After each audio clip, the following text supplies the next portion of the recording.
ہے, پاکستان بھی اپنا ہے, اسلام بھی اپنا ہے, نعرہ بھی اپنا ہے, جناب قوم بھی اپنی ہے. پھر کسی کو کیوں درد ہے کہ یہ کیوں نکلتے ہیں؟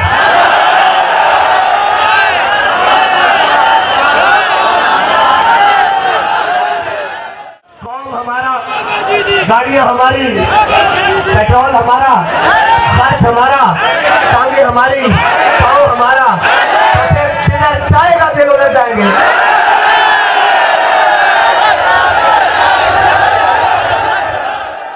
اب آپ کس لیے نکل رہے ہیں؟ میں نے کہا وطن ہمارا, ہمارا پرچم ناموس رسالت کا ہے. ہم جب بھی نکلے وہ پرچم سب سے اوپر ہے. اس کے نیچے پرچم اسلام کا ہے, اس کے نیچے پرچم پاکستان کا ہے, اور اس کے نیچے پرچم عوام کا ہے. بس ہمارا مقصد ہے, یہ سب کچھ ہمارا ہے. جب ہمارا دل کرے گا, بابا جی فرماتے تھے نسی گاڑی کو پوچھ پوچھ کے کرنا کرنی ہے. نہ ہم کسی ملامت کرنے والے کی ملامت سے پشیمان ہیں, اور نہ کسی خوشامد کرنے والے کی خوشامد سے خوش ہیں.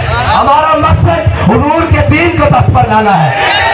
تم کہتے ہو ایک بار نکلے ہیں, ہم تو اس کی اولاد ہیں جو 16 بار سومناتھ کے مندر کو توڑنے آتا ہے, پھر بھی اس کا جذبہ کمزور نہیں کرتا. تم ایک بار کرتے روکتے ہو, ہم 100 بار کریں گے, 100 بار کریں گے, اگر بچاؤ 100 بھی کریں گے. آپ بتاؤ, مجھ سے کہنے والوں نے کہا کیسے لوگ آئیں گے؟ میں نے کہا ابھی تو ہم نے گاڑیوں کا اعلان کیا ہے, یہ وہ کوئی شوربے اور روٹی مانڈے کھا کے ہم کو ملے والے ہیں, یہ سینوں پہ گولیاں کھانے والے ہیں, یہ اپنے نبی کی ناموس پر جان دینے والے ہیں, یہ اپنے وطن کی حرمت پر مر مٹنے والے ہیں, یہ اپنے وطن کی حفاظت کرنے والے ہیں, یہ ختم نبوت کا پرچم اٹھانے والے ہیں. تم کہتے ہو ان کو کیوں بلایا ہے؟ اگر ہم کہیں, یہ شاہ صاحب ابھی کھڑے ہو کر اعلان کریں سب جوتیاں اتارو پیدل جانا ہے, تو یہ پھر بھی کہیں. وعلى آلك وأصحابك يا سيدي يا خاتم النبيين. ہر سمت مچلتی کرنوں نے افسوں نے شب غم توڑ دیا, اب جاگ اٹھے ہیں دیوانے, دنیا کو جگا کر دم لیں گے. اور فرعون بنے جو پھرتے ہیں, ڈھاتے ہیں ستم کمزوروں پر. فرعون بنے جو پھرتے ہیں, ڈھاتے ہیں ستم کمزوروں پر. اس ظالم جابر لوگوں کو قدموں میں جھکا کر دم لیں گے. اور یہ بات آیا ہے دنیا پر, ہم پھول بھی ہے تلوار بھی ہے, یا بز میں جہاں مہکائیں گے یا خون میں نہا کر دم لیں گے. انشاءاللہ قائد عظیمت, قائد محترم حضرت قبلہ حافظ سعد حسین رضوی حفظہ اللہ, آپ کے قیادت میں انشاءاللہ یہ قافلے عشق و مستی اپنی غریب عوام اور اس پاکستان جس کی بنیاد لا الہ الا اللہ محمد الرسول اللہ صلی اللہ علیہ وآلہ وسلم, اس بنیاد پر حاصل کیا گیا. لیکن افسوس کہ 75 سال گزر کر بھی آج بھی اس ملک میں اسلامی اقدار پامال ہو رہی ہے. آج بھی اس ملک میں نظام اسلام پاکستان کی ایک فٹ جگہ پر بھی نافذ نہیں ہے.